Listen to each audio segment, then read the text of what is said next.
Of course, after James Harden dominates without the MVP and beats Boston on the road, the next thing that happens is the MVP returns. Jason Tatum does nothing in a game, and the Celtics win 121-287, dragging the Sixers in a way that usually a better team at home down 0-1 often does in that sport. Mike Ryan was mocking how it is that the rookie Joe Mazzulla was getting out-coached by the playoff savvy of Doc Rivers, who's usually the guy who gets out-coached, who we mock for being out-coached. Not true. Not true, Dan. And Joe Mazzulla, at the end of his press conference yesterday, in what I think is the most acerbic cut that he's ever delivered to the media as a young coach, he walked off. This was him walking off at the end. It was the equivalent of a mic drop if he'd been holding the microphone, because this is how Mazzulla left after winning by 30-plus. I thought it's it. We got stops, and then we were able to get out and run, and we got great looks, and we made the right play every single time. Thank you, Joe. Nobody wants to ask about all the adjustments we made from game 1 to game 2.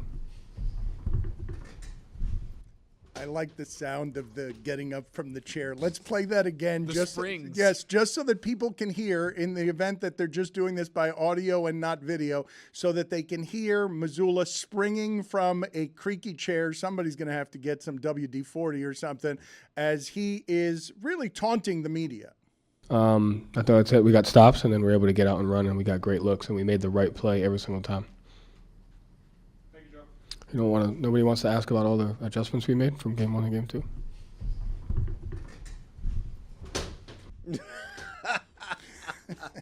It sounds like the chair that Vice Principal Strickland sat in Back to the Future 2 when Marty tried to steal the magazine from off his desk. When he leaned back, he poured a little liquor into his cup.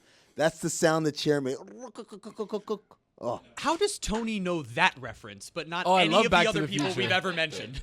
Back to the Future is a Slacker. classic. But that's the There you second go. one. I don't remember anything about Back to the Future 2. I remember. Really? Put it on the poll, please, at Le Batard Show. Do you Biff's remember future? anything about Back to the Future 2? Flea? The dystopian future. We're of living Biff? in Biff's future right here, right? Like that was the Donald Trump presidency, was a world where Biff is rich and corrupt, and where this has happened to me, Doc Amin committed. Oh man! All because of the And he's almanac. married to your mother. Also, the book on Joe Mazzulla isn't necessarily game-to-game adjustments. It's in-game adjustments. And he flatly failed in Game 1 to adjust to the drop, pick, and roll thing that James Harden was fully taking advantage of. They were due. I mean, just credit to them for not doing that as much, but that's a little cocky there. Idiocracy, also a movie that holds up well about telling us what the future would end up looking like in a way that is disturbing. But I mean, Still waiting on that Fuddruckers evolution.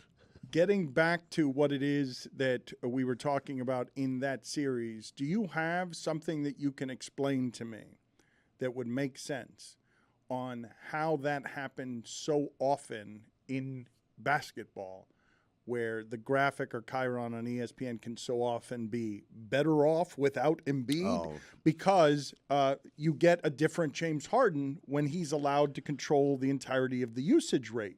Yeah, this is the dumb stuff that we go through. 99% of the time, it's just literally reaction to the result. No, but I'm we not. Lost, but Embiid what played. I'm asking you is, why did James Harden look so much better without Embiid than he ever looks with Embiid? Because he gets to be James Harden. It would be like asking, why does Chris Bosh look so great in Toronto and then in Miami he looked not quite as great? It's not because he's not quite as great. By the way, we talked about this on Basketball Illuminati last week, where James Harden had the sound bit where he's like, you guys, so I played my way in Houston. You guys told me I would never win that way. I come here, I change my game to do what's best for the team, and then everyone says, oh, he can't do it anymore. Well, which one is it, right? Bosh went through the same thing a decade ago, where he's in Toronto, he's the focal point, and the team is a middling, first-round team. He leaves, he comes to Miami. They ask him, hey, we need you to focus on defense and picking and popping and stuff like that, and he does it, and the first thing, rather than everyone says, wow, the sacrifice, wow, he's really done what it takes, what we ask everyone to do to put winning above everything else, instead we're like, This bum, I told you he wasn't that good. He's not even doing anything. He had 15 points. This is your Hall of Famer? You say 15 points, but what I remember about Chris Bosh, All-Star Hall of Famer, is how it must have felt going home after Game 7. 0 points. 0 points in a Game 7 when you're Chris Bosh.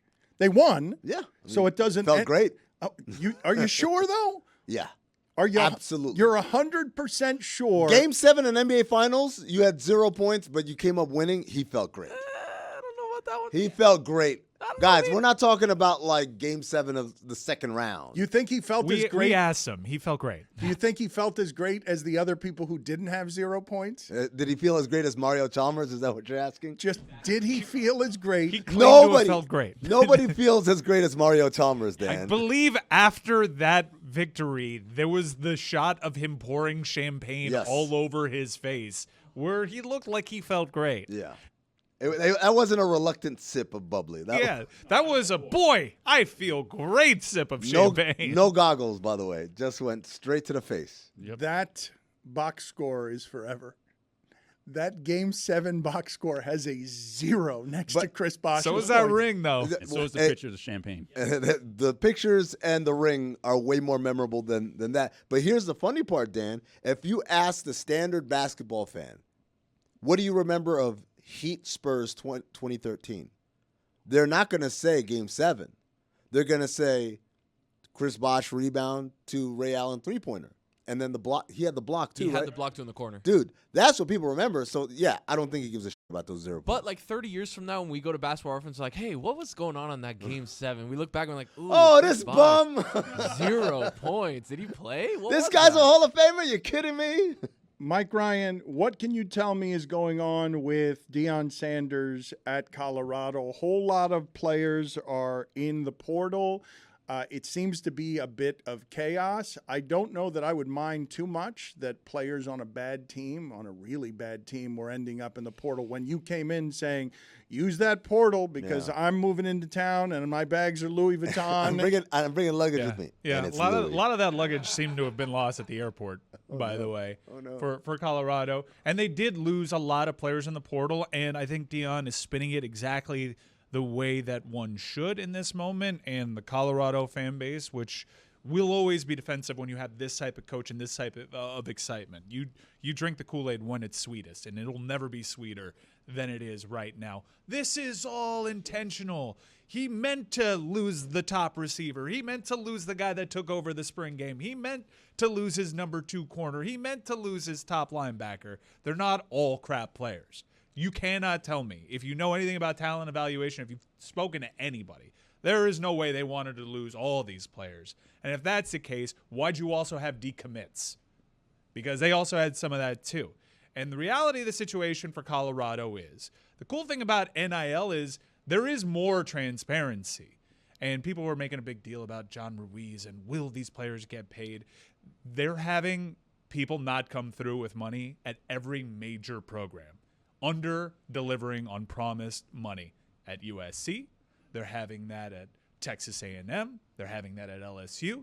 And they are certainly having that in Colorado where the money isn't necessarily showing up. So even more lying than recruiting usually has in it, and now lying that involves actual empirical dollars. I've spoken to people, and they tell me all hat, no cattle when it comes to Colorado's NIL situation. Those are fighting words. But Deion Sanders is playing it exactly the way he should right now. But I am curious because I ain't hard to find, and spinning all of this as a victory, even though you cannot tell me with a straight face he wanted to lose all those players that entered the portal. He's doing the right thing. But how is his approach right now going to look when they come out of the gates potentially 1-4? How is it going to look if they come out the gates with a wet fart of a season? Don't you have to give him some time though? Like, don't you have to give him?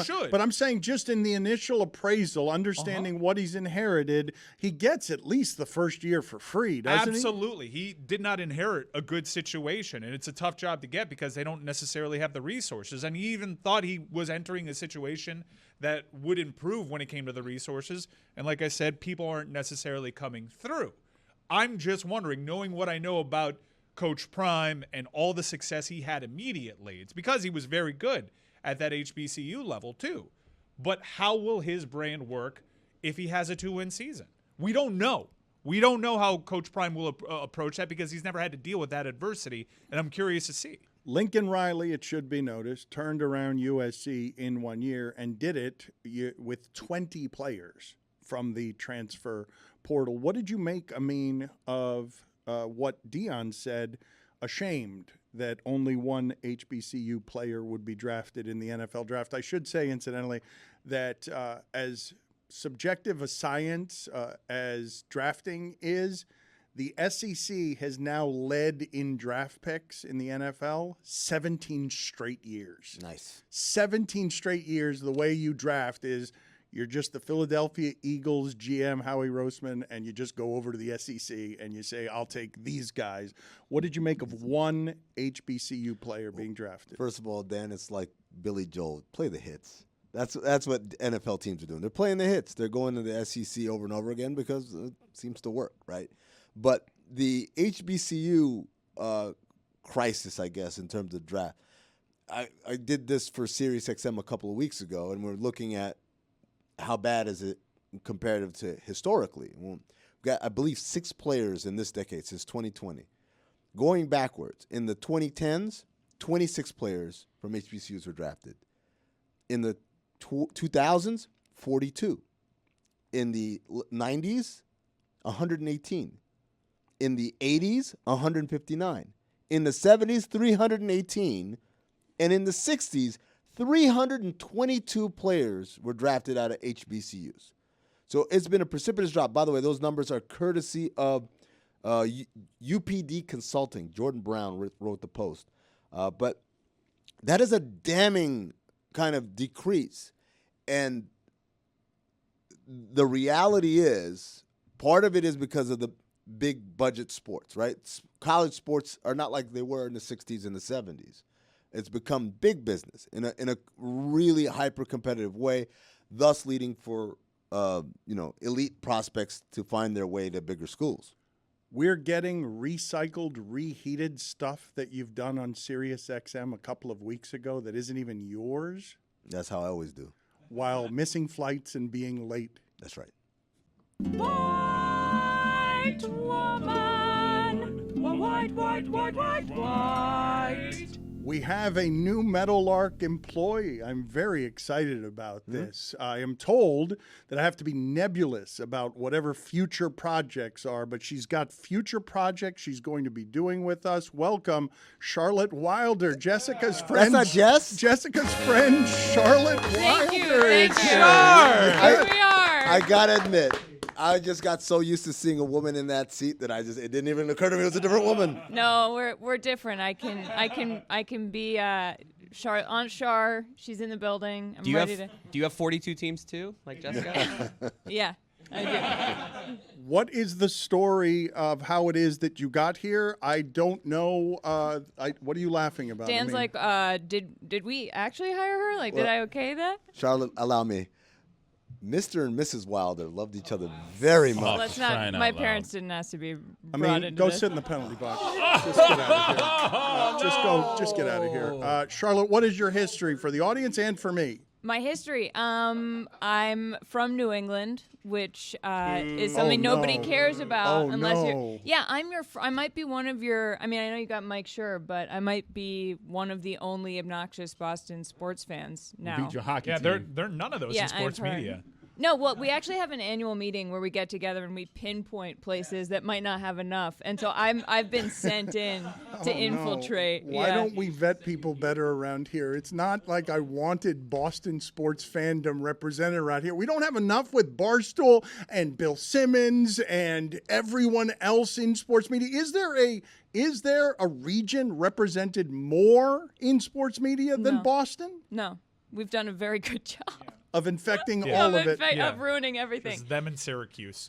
And when we, the Miami contingent, faces off against the Bruins and against the Celtics, you are passionately, rabidly hating Miami things? I mean, I don't know if I'm like the best sports fan in that I don't hate things enough. I might not hate things enough. Like, does We'll that teach you. Yeah. I like that though. I around to well, I don't know. It's sort of my, I love my teams. I hate when they lose, but Oh, I don't women, know, it's women, sort of like- women are more mature about this stuff. I think men are better at immature sports hate. well, I think sports gives men an excuse to feel things. So it's like a emotionally sanctioned safe What's space. happening to me right now? She got it. I'm your resident therapist, so if anybody needs anything. It's like Succession when Shiv turns to Tom after they play bitey and they're biting each other's arms, and she said, "Congratulations, Tom, you made me feel something." Sports, I've called them soap operas for men for a long time that we enjoy. Well, that's Monday Night Raw. Yeah. That we Also for women. yes, but we get the permission to do some of that stuff where we can be unreasonably hateful about emotional things that are immature. Yeah, if more men went to therapy, sports talk, radio, and media would be dead. How does this work with the way that women do or don't taunt each other when opposing sports teams lose? Because that's a language of intimacy that I have noticed around just men. We are honestly doing yeah, the caveman this- interview. Woman. So how What's does it like to how be a do woman? women- So when Explain. you're a woman and you're a sports fan, how does that work? So you're a woman and you like sports, huh? Interesting. This is just like the entire past 10 years of my career summed up. So Dan is essentially doing the NBA post-game playoff presser. Talk a little bit about being a woman. I'm gonna pull a Joe Mazzulla and just. Your chair isn't creaky enough because No. it's brand new. Because look at I these know. I titties.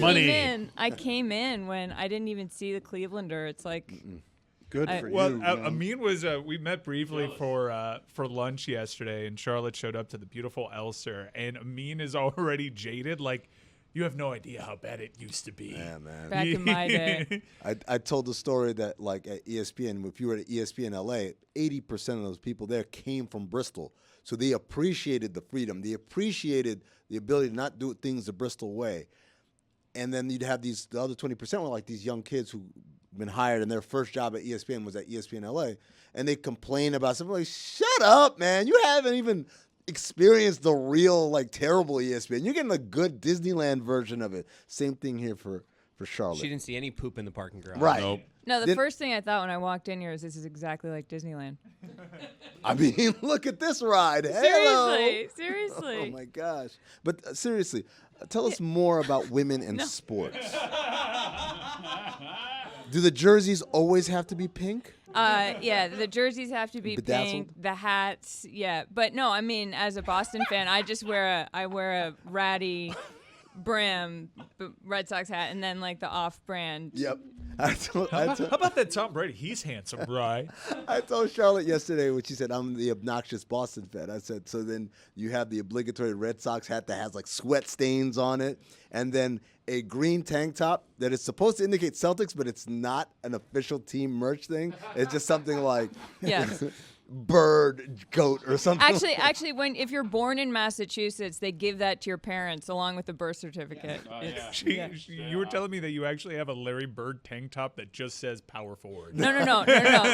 You're slandering it. It's a vintage tee that like looks like a Dixie cup, but it's green and it has like all these Larry Birds all over it. And it says power forward. I should have worn it. I should have worn thought that you today. would. Yeah, I forgot. What are you going to be doing for us? What can we tell people that you're going to be doing I for think us? I'm going to be talking. Yeah. And also, hugely important, she's a woman. Yeah. She's going to be Yeah. doing In that sports. full Yeah. time. Sports. And Yeah, don't a forget woman about who that. likes Yeah. sports. There No, you go. I was told to keep it nebulous, Yeah. but which I think is fun. It's exciting to have some mystery. Yeah. Or Is Is that what the show's called, or what are we talking Nebulous? about here? Yeah. nebulous. Keep it nebulous. It's called Keep It Nebulous. Chris Cote has been throwing around ideas for shows in every direction. And, Tony, I don't know if you heard him doing this earlier. He has proposed to Meadowlark a new show for you, Tony, The World's Worst Conspiracy Theory. What is that supposed I've to heard some Well, no, already. it's I've just- already heard. I've been here one day, and the pyramid, the Egyptians had Wi-Fi. All I know is be? I always Ancient Egyptians had Wi-Fi. Let's get Yeah, that right. 'cause ancient. The current ones do. I always walk into a room and everyone's annoyed with what Tony's saying, and he's like clapping his hands and he's like pointing. Annoyed. I gotta say, when I heard the title, that's the title of the take, Dan. The title of the take. Yeah, it's the title of the bit. Ancient Egyptians had Wi-Fi. I too thought it was pretty terrible, but when he started to explain it, I don't know, man. Let's hear it. So Let's true. hear. Let's hear. No, Chris. Dan, no, please. Well, no, I no. heard God, it. no. I just heard it. I just Well, heard it. I understand, Charlotte. I why can give you the capsulized No, version. what I would like is the sales pitch of Chris Cote walking into the meeting with John Skipper and Bimmel and Deidre and the people who make decisions around here about how the money is spent. Chris Cote, you sell. This is at the upfront. You are now presenting to Meadowlark Media what this is with the initial theory. Did the ancient Egyptians have Wi-Fi? It's not a question, it's a statement. Okay. Folks, I have for you today the world's worst conspiracy theorist. Here he is, folks. All right. I don't like that as a build-up. No, it doesn't help you. It doesn't it's not set me up for supportive. success whatsoever, by the way. You only got 4 more floors on this elevator pitch, man. Go. Okay, very quickly. There was a cataclysmic event maybe about 11,000 years ago, right? The pyramids had already existed at that point because of a futuristic... Yeah, you have to have the hands up. And clap. There's a futuristic, ancient civilization that had all the things that we have now. iPhones, Wi-Fi, all of it. Wi-Fi, everything. We're here now, but it's like 12,000 BC, right? So, cataclysmic event. The world gets shaken to its core. Only 1,000 people on the planet survive, right? But it's like me. It's like us in here. It's not Amin, scientists, me, or- you, Dan, Yeah. and it's like The useless people. right. The useless people are the ones that stuck around and were like, "Hey, the iPhone was crazy, right? How do we do that again?" And everybody's like, "Nah, I don't know." And then the next generation's like, "Hey guys, we used to have iPhones, these things that you could call and listen to music." And they're like, "What's music?" So the entire Stone Age happens all over again. We have to like go out and find food, find shelter and stuff like that. Bomb And back to the Stone Age, Daniel. exactly. There's a major problem with this, which is that somebody looking ahead and being like, if someone was where we were now and then it all got messed up and they were like, you know what? I think we should do it exactly the same way because everything went so well. That's where the theory starts to fall apart a little bit for Well, me. no, that's not part of it though, because Oh, what if? okay. Yeah, because we don't know how it was back then. Also, So the elevator doors have opened, and I have walked out of this What? elevator. Yeah, but you know what, Mike? It's not for you. Well, but I asked you because the whole conspiracy theory was the ancient Egyptians had Wi-Fi. And I'm like, you haven't mentioned Wi-Fi once. And he turns to me, he's like, how do you think they built the pyramids? And I'm like, strong signal. Wi-Fi? He's like, Part of it. Exactly. Part of it. And I'm like, wait, they needed to build the building with Wi-Fi? How? I'm like, how did they build the Empire State Building? American And ingenuity. that was his response. And that was the first installment of the world's worst conspiracy Just to theory. be clear, American ingenuity is what you have happening in Egypt. No, No, Dano. because they didn't have Wi-Fi during the time of the Empire State Building. Right. I'm like, well, you can only build buildings with Wi-Fi. Apparently, the only buildings were built in 2004 and on. Not true. Not with hands and slaves that died building the pyramids with Wi-Fi. Here's Millions. the thing. Yes, part of that. Yes. I but think I want to also- stop you. No, Yes, no, hold on. I'm good. Hold on. So my You're whole point is good? this. Yes. My whole point is That's what this. Mincy said. There's parts where there was things built with slave labor, absolutely, but they took millions of pounds of blocks of stuff. How the hell should did they never do finish it? that. This is How the hell exactly, did this they- is exactly No. how I wanted Okay. the Yeah. first thing I did with you guys to go. Yeah, this is going to be shared on Midas Touch. Like, can we stop asking Tony? Charlotte, anything? go sit in the penalty box, Tony. Go sit for Oh, a yeah, couple Charlotte, I of thought you were minutes. saying Oh, Charlotte. okay. Yeah, Chris, yeah, you yeah. go sit with him. Oh, no. That's a good idea for a For show. introducing this as an idea, and I just want to be clear on something. Charlotte, this was your introduction to the company. You come in, and this is what Tony is talking to the room about.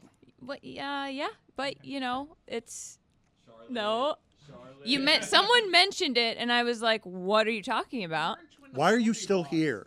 He's always working the room, and then he says bishop to rook 9 for some reason. Both of you get out of here right now. I still, though, don't know your history, Charlotte, Yeah. in this business. Broad strokes. I started out in journalism. Actually, my first job was at a cooking magazine, Cooks Illustrated, America's Test Kitchen. Oh, nice. I still remember like weird tips and tricks about like the best way to store herbs if anyone has any question. And then I went to the Boston.com, which was a part of the Boston Globe.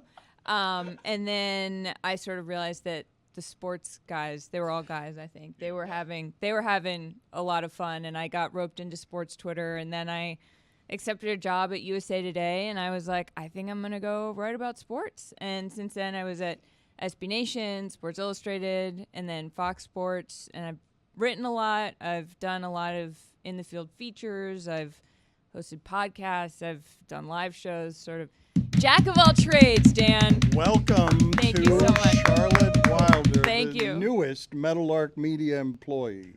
So, like, do you rank hot to not, like, coaches? No. Okay. Penalty box.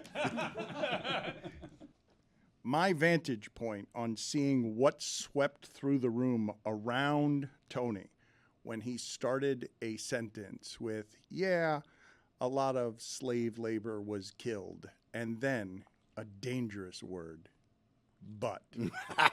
What swept through the room back there, all of us looked at you, I think a combination of horrified and totally unsurprised. Like, let the boy Correct. cook? What do you want me to do? I try to say but to explain something else, and the whole room turns against me. You know who would have been with me? Lockstep. He just left. David Sampson. Okay. Let the boy cook. You burnt your food, man. What are you talking about? Roy, you can't even fathom the ideas that I had. You couldn't even begin to No, fathom the them. problem is we were fathoming. No, Mike. No, please. You stop. This is not for you. You're the guy that's like, oh, this show sucks and leaves. It's not for you. It's for other people that actually have an open mind. That's true, though. It is not for the person. If your who- argument is the ancient Egyptians had Wi-Fi and I will begin to filibuster, not actually explain how they did, then you're right. I'm telling you- this show is not for me. There's I'm 17 sorry. questions before I can actually explain, so how am I supposed to explain it? I'm telling you right now, if you had a TV show called The Ancient Egyptians Had Wi-Fi, like, it didn't have to necessarily all be about that, but that would be the title of the show. That's the name of the bit. That's Well, the whole point. No, I'm just about the whole show. All of your conspiracy theories are under the title "The Ancient Egyptians Had Wi-Fi." People are gonna click on it. That's the show that I'm actually here to do. Oh, you gotta be kidding me. All right. Yeah. Yeah. I mean, I was Nebulous. told to keep it nebulous, but the cat's out of the bag. You didn't think that you'd get on the So nose two with it. people thought of the same exact idea. Hard to believe. No, don't loop me in on that. That was a joke. This isn't happening.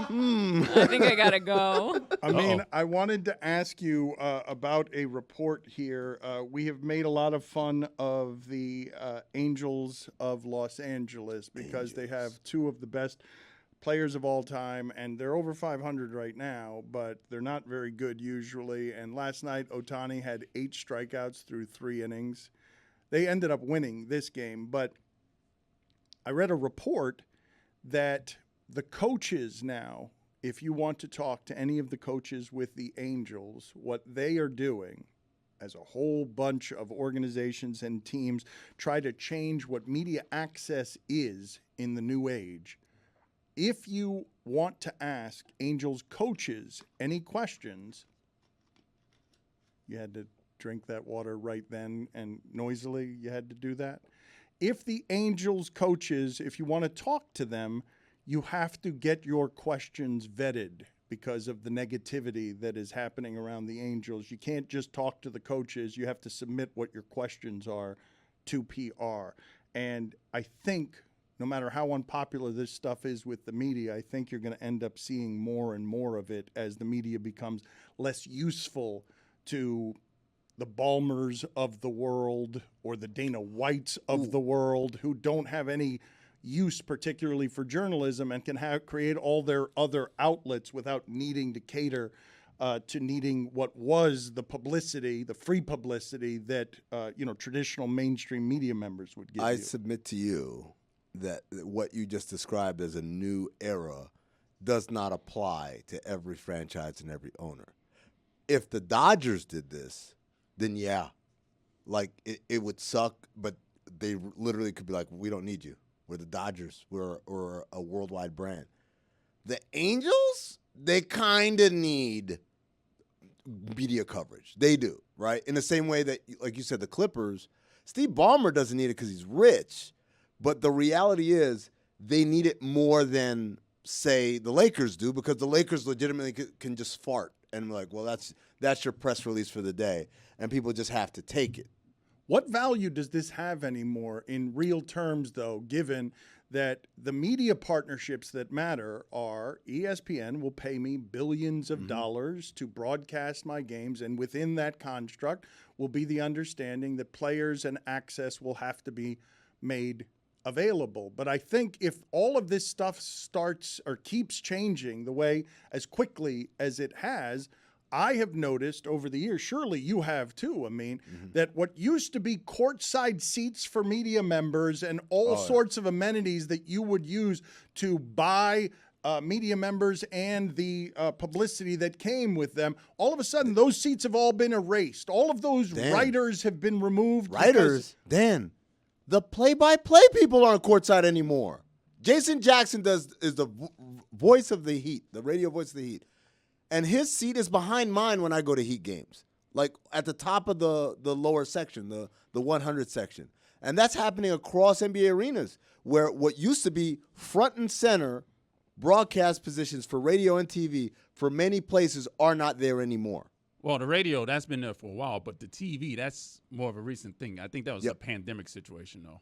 But I would tell you that the pandemic, this is what changed. A lot of things have changed during the pandemic, and one of them, Adam Silver has spoken about this, the idea of not wanting reporters of any kind in the locker room anymore because the players don't want it. And if they all have their own brands, if they all have the ability to reach you with more followers than some of these entities that represent traditional media coverage, how much do you need the media anymore if you're one of these professional sports franchises, not the Dodgers, any of them? Well, it's almost sometimes I think that these places were waiting for an excuse or a way to get media out more or keep them out. And it was hard when you have such entrenched ways of being in sports media. Like, these are the things we do. These are the things we don't do. This is what we come to expect. And the pandemic hits, and all of a sudden it's a chance to be like, oh, wait a second. Like, now we have a legitimate reason to say you can't be in here.